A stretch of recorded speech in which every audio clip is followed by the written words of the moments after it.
Diría que Luis Humberto Guzmán es lo que llamamos en el ámbito de la ciencia política un protagonista. Luis Humberto Guzmán es una persona y es un personaje. Quiero explicar estas dos dimensiones.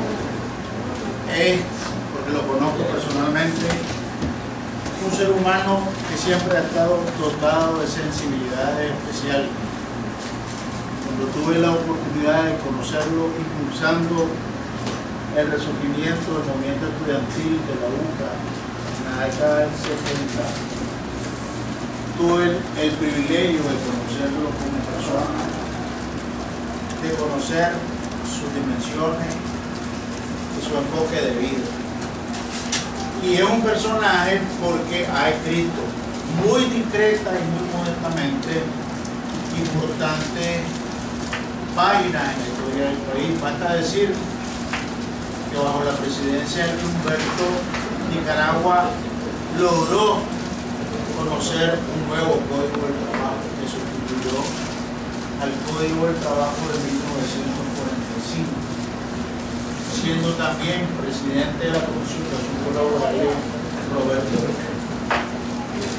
Y ahora tenemos la posibilidad de traerlo a las aulas de la Facultad de Ciencias Políticas, con un tema que es un tema vital en el ámbito de nuestra formación como politólogos, el poder normativo de la Constitución. A veces se ha dicho que la Constitución expresa el lenguaje de los vencedores. Sobre eso hay una larga polémica que no termina y a la que tienen que asistir efectivamente nuestros estudiantes en esta carrera. Le agradecemos profundamente a Luis Humberto su presencia esta tarde con nosotros, ¿verdad? Primero porque es una actuación totalmente desinteresada. Luis Humberto no nos está cobrando para compartir su experiencia de vida. Y segundo, porque sabemos lo que pesa su presencia en la persona. Así que para no perder más tiempo, los dejo por el Humberto Guzmán y por supuesto yo también quiero ser parte del público para no perderme este momento. Muchas gracias. Se han dado cuenta ustedes que Adrián es amigo mío. La manera en que me ha presentado casi no alcanzo a reconocerme yo mismo. Muchas gracias, Adrián. Pero de verdad que me siento complacido de encontrarme con ustedes para presentarles unas ideas básicas sobre ese tema del poder normativo de la Constitución y a su vez tener la oportunidad de conversarlas, de discutirlas con ustedes. Si yo entiendo bien, ustedes son alumnos de una carrera que se llama Ciencias Políticas. Así es. Así es. Bueno, la vida y son circunstancias que... Muchas gracias. Me quedo sentado porque no hace ninguna diferencia si estoy de pie, ¿verdad? Así me quedo. Muchas gracias.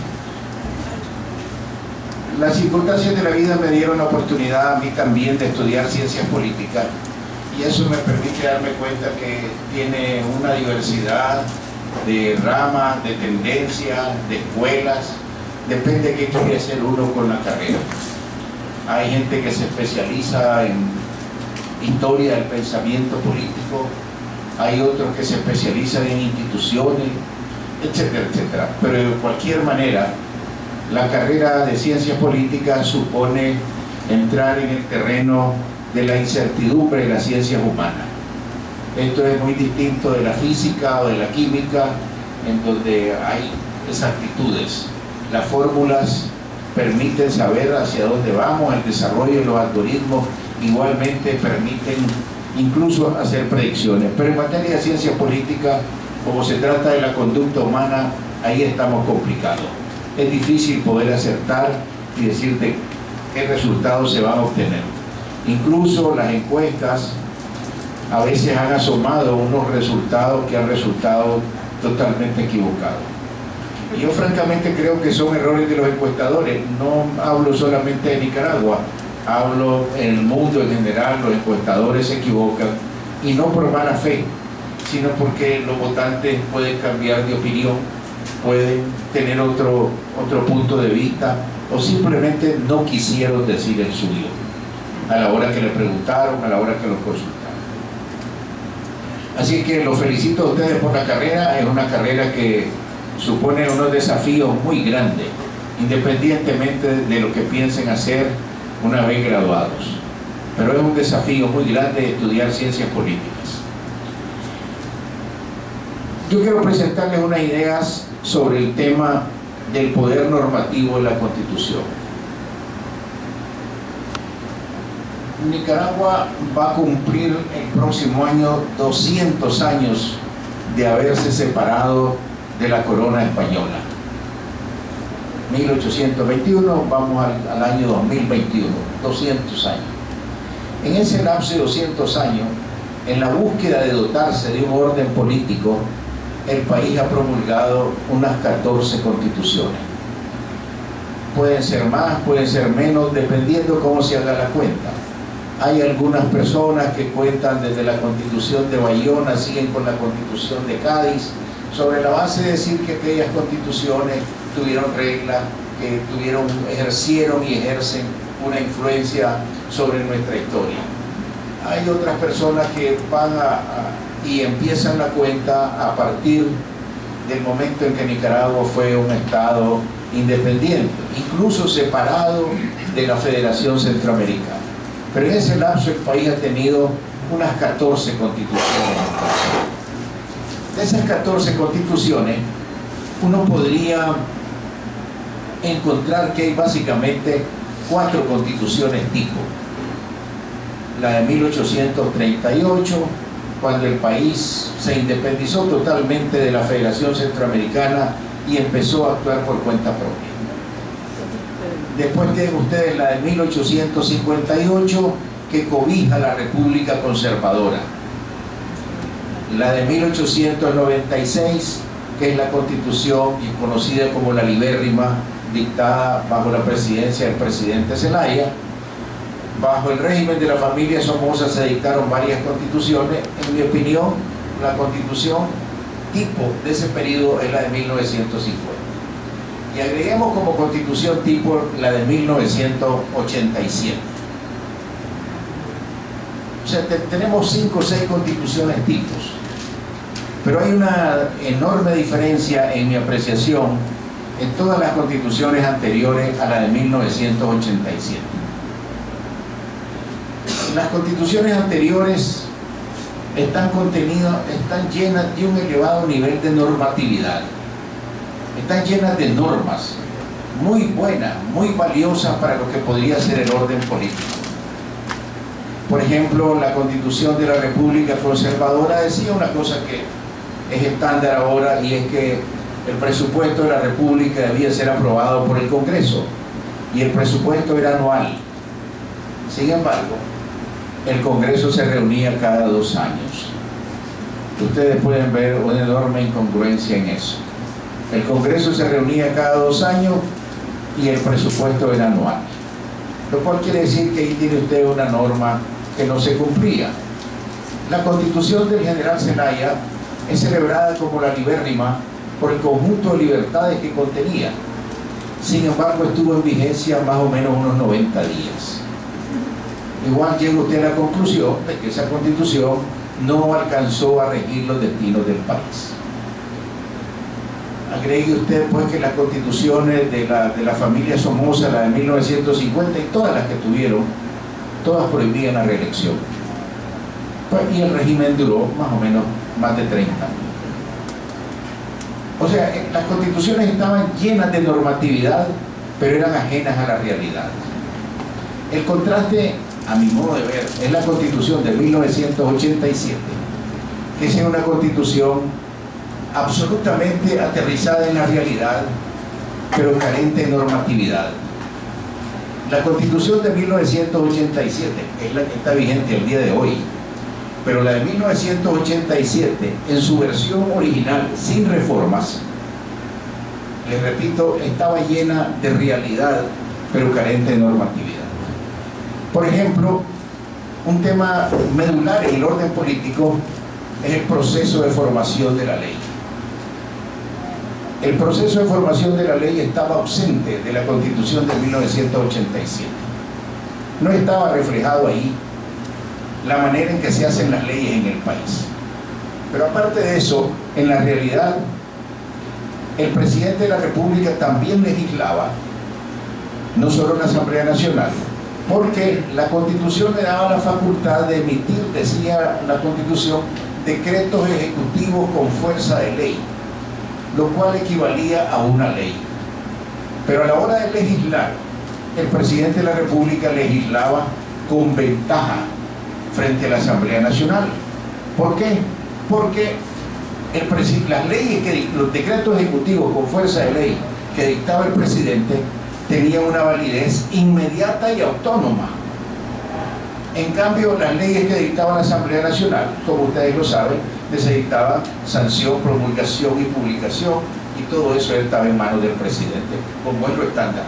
En cambio, los decretos presidenciales no necesitaban la intervención de ningún otro poder del Estado. Él firmaba y mandaba a leer el texto en una ley, en una radio, y eso era ley. Entonces tenía ventaja el presidente de la República. Pero si de algo no se puede acusar esa Constitución de 1987, es de hipocresía. Esa Constitución reflejaba la realidad. Describía cómo funcionaba el régimen del país entonces, el régimen político entonces.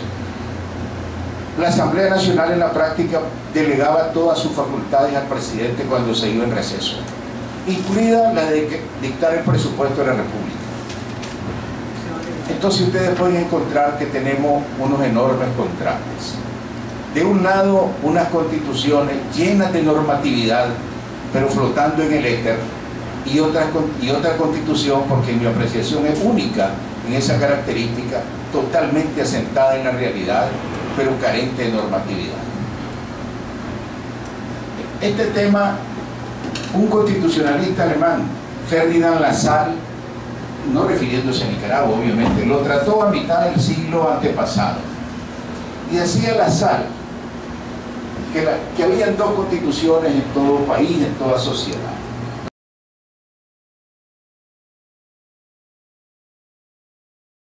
La Constitución real, decía él, y la hoja de papel. La Constitución real, decía él, es la conjugación entre el poder militar, el poder económico y el poder social. La conjugación, la síntesis de ese balance de poder da la Constitución real.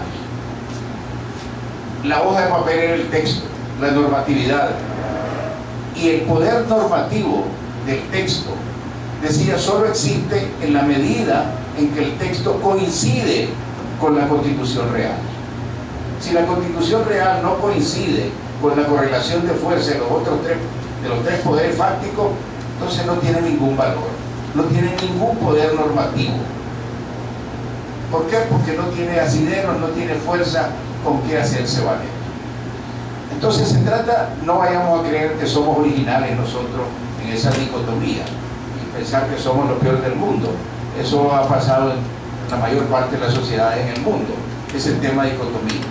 Pero entonces, vean ustedes pues que las constituciones, por un lado las nuestras están flotando en el éter y otra que está totalmente asentada en la realidad, pero carente de normatividad. Entonces el punto de cómo resolvemos este problema de la búsqueda del orden político en el país usando una constitución está en que encontremos una síntesis que nos permita la combinación entre realidad y normatividad. La constitución no puede flotar en el éter ni puede estar totalmente en el piso carente de normatividad. Y la normatividad no es un asunto que tengamos que inventárnoslo, pues estamos hablando de debido proceso, estamos hablando de garantía, estamos hablando de derechos, etc. Sin embargo, esto lleva también su dosis de realidad. ¿Qué tipo de orden político queremos? ¿Cómo nos lo queremos dotar? Les menciono un ejemplo tal vez actual. ¿Qué sistema electoral queremos para elegir diputados? Menciono básicamente los dos grandes sistemas del mundo. Usted puede asumir un sistema llamado de mayoría, que quiere decir que cada unidad electoral elige un diputado, la primera mayoría y se acabó. Ese es el sistema que tienen, por ejemplo, Estados Unidos, que tiene Inglaterra. Ese sistema de mayoría conduce generalmente a bipartidismo, porque los terceros partidos no eligen nada.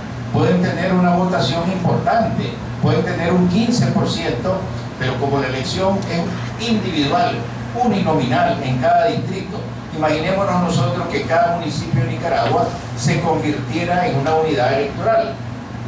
Entonces, bueno, gana la primera mayoría, todos los demás no eligieron nada. O otra cosa es el sistema proporcional, que permite usar el sistema de cociente, y entonces usted con el sistema de cociente permite que los partidos minoritarios también estén presentes en la asamblea. Las dos cosas tienen ventajas y desventajas, como la mayor parte de las cosas de la vida. Lo más atractivo del sistema uninominal es que usted sabe quién es su representante y sabe quién le pedir cuenta. Pero usted puede ser parte de un partido minoritario pues que no llegue a tener ningún representante. Por mencionar un ejemplo muy grotesco, tienen ustedes el caso de Inglaterra, en donde el Partido Liberal tiene una presencia pequeña en el Parlamento británico, aun cuando electoralmente puede ser un conglomerado más fuerte. Hay países grandes, importantes como Alemania, como México, que tienen sistemas proporcionales. Y eso permite que distintos partidos de distintos tamaños estén presentes en el Congreso. Un ejemplo muy claro, muy gráfico de esto es Israel. Porque es una sociedad muy fragmentada, muy dividida, entonces tiene mucho, un Congreso muy disperso. Pero vamos al punto, pues. Las constituciones deben tener, en mi opinión, de un lado una enorme dosis de realidad y otra de normatividad. La Constitución no puede limitarse a describir cómo funciona el régimen político, en ese caso estaríamos cerca de la sociología política, o declarar una serie de normas y de valores, pero en el éter, ahí estaríamos en presencia de la filosofía política. Y el debate sobre este tema es importante poderlo adecuar a las realidades. Ustedes pueden encontrar que ahora en la mayoría de los países prácticamente todos los derechos son constitucionales. Casi no cuesta encontrar un derecho que no esté amparado por la Constitución.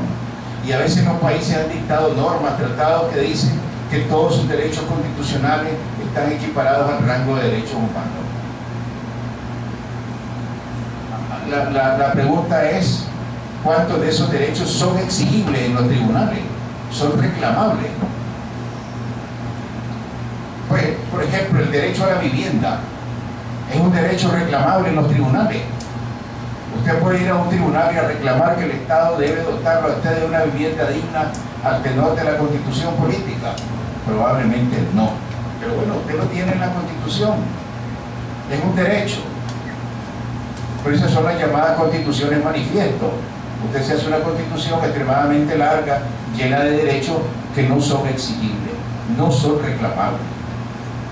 Pero, de nuevo, quiero animarlos a que vean el ángulo que estas no son singularidades nicaragüenses. La Constitución de los Estados Unidos consagra como derecho la búsqueda de la felicidad. Y hay quienes han intentado reclamar al tribunal la búsqueda de la felicidad y se han construido indicadores para decir qué hace a una persona feliz y hasta dónde son obligaciones del Estado. Reparemos pues que cuando hacemos constituciones manifiesto, pues no crean que somos originales. Estados Unidos en su constitución dice que un derecho es la búsqueda de la felicidad. Vaya Dios a saber qué es la felicidad. Y dónde le encuentra cada uno la felicidad. Entonces digo, las constituciones deben tener una dosis de realidad y una dosis de normatividad. ¿Cómo llegamos a eso? Yo creo que la mezcla de realidad y de normatividad no es realmente lo complejo, porque les repito, básicamente la humanidad tiene consenso sobre cuáles son aquellos derechos, aquellas normas, aquellas que son esenciales, y la realidad la conocemos y la podemos tratar de ajustar, porque la razón de ser de la Constitución es que pueda controlar y limitar al poder político, que supone una enorme diferencia cuando se trata de las demás leyes, porque cuando se trata de las otras leyes, no de la Constitución, el Estado tiene un poder coercitivo para obligar que se cumplan. Se cumplen más o menos dependiendo de circunstancias, pero las leyes se cumplen. Si los ciudadanos no lo hacemos voluntariamente, el Estado acude a su privilegio y es el uso de la fuerza. Pero cuando se trata del cumplimiento de la Constitución, no tenemos la posibilidad de hacer uso de la fuerza. Entonces, a mi modo de ver, se trata de un procedimiento que se requiere, y puede sonar una redundancia, y es una de mis provocaciones, decir, hay que institucionalizar la Constitución, hay que volverla una institución. Y este es un punto que merece aclararse. Aún abogados experimentados, no los voy a mencionar por su nombre, confunden qué es una institución, y la confunden con una organización, y más gráficamente con un edificio. Ahí está la institución tal, pero las instituciones son abstracciones. Las instituciones son normas que se cumplen. Requiere de dos cosas: que sea una norma y que se cumpla. Y pueden ser informables, vean ustedes. No tiene que ser una ley promulgada. Las prácticas sociales se vuelven instituciones. Les menciono a ustedes que estudian ciencia política una institución que estuvo en vigencia informal en México casi por 100 años. Era el famoso dedazo. La Constitución mexicana dice que el presidente de la República dure en el ejercicio de sus funciones 6 años, y pues el siguiente se elige en voto universal, secreto y tal y tal. Eso es verdad a partir de Vicente Fox. Hacia atrás, eso no era verdad. Estaba vigente la regla del dedazo.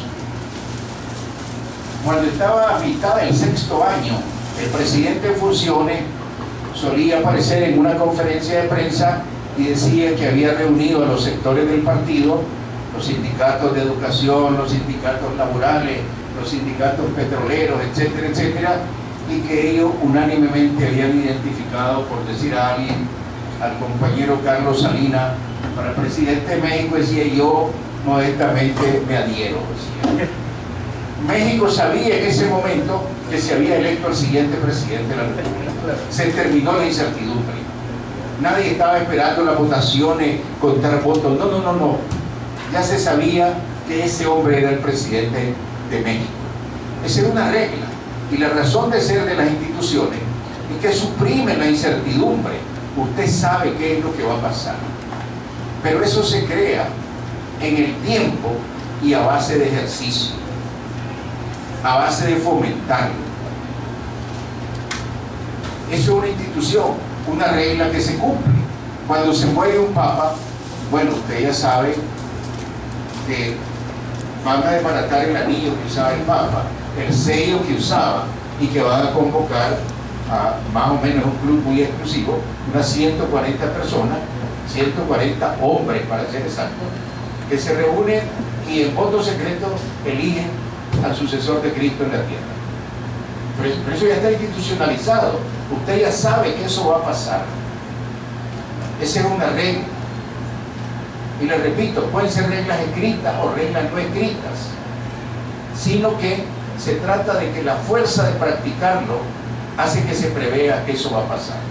La esencia de la institución es que es una regla cumplida y por lo tanto nos previene de la incertidumbre. Y ahí está el kit del asunto.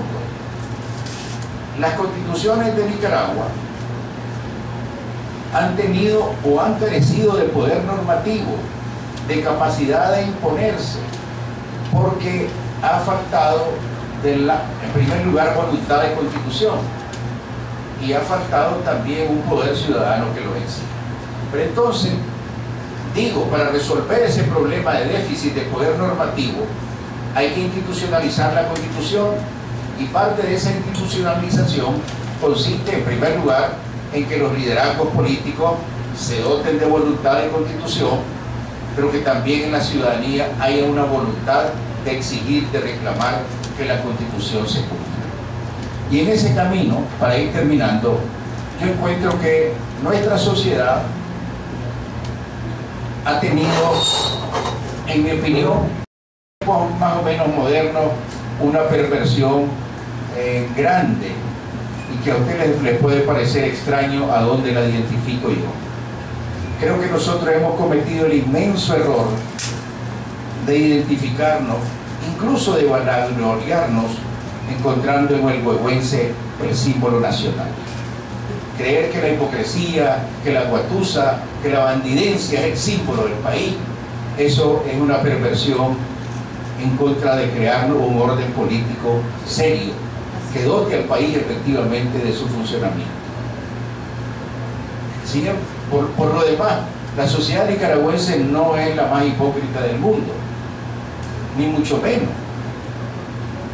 Hay una politóloga nicaragüense, Consuelo Cruz, que publicó un libro en el cual ella hace una comparación entre Costa Rica y Nicaragua, y ella dice que las dos sociedades somos unos grandes mentirosos. Los ticos para decir que ellos son lo mejor del mundo y nosotros para decir que somos lo peor. Pero ni los ticos, dice ella, son lo mejor del mundo, ni nosotros somos lo peor. Pero nos gusta creernos que somos lo peor y que el símbolo nacional es el huehuense. Entonces, en mi apreciación, si nosotros queremos dotarnos de un orden constitucional efectivo, que la Constitución tenga un gran poder normativo, pues eso debe pasar porque institucionalicemos la Constitución. Al fin y al cabo, el constitucionalismo, a mi modo de ver, es una construcción social. Hay quienes dicen en estos días que incluso el género es una construcción social. Ya es una cosa más atrevida, pero digo, me quedo en el punto de decir, el constitucionalismo es una construcción social. No es una cosa que surge por generación espontánea. Tenemos que crearla, tenemos que construirla. Y finalmente, no dejen de reparar ustedes que si este es un problema que lleva 200 años, lo cumplimos el año que viene. Esto no es para decir que el culpable es este grupo de personas, que es este partido, que son los que vienen de Nandaime, que son los que vienen de León.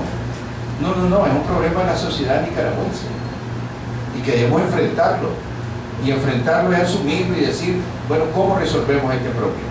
Entonces, en mi opinión, estos 200 años de búsqueda de orden a través de 14 constituciones, lo cual a mí me lleva a decir que nosotros tenemos una historia de textos constitucionales, no de constitucionalismo, porque el constitucionalismo es la práctica por la cual la Constitución efectivamente regula el orden político.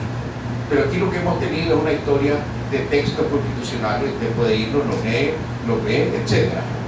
Pero ¿cuánto regularon la vida del país? Esa es otra pregunta. Entonces, esa búsqueda de dotarnos de un orden constitucional debe llevarnos, en mi opinión, en mi apreciación, a adoptar la Constitución, a saber que es un orden, que es una construcción social, y identificar, en mi apreciación, que el huehuense, el creernos y sentirnos orgullosos de ese mito, resulta perjudicial para nosotros, aunque resulte paradójico en el orden político. Y aquí termino yo para dar lugar a que hablen ustedes. Muchas gracias.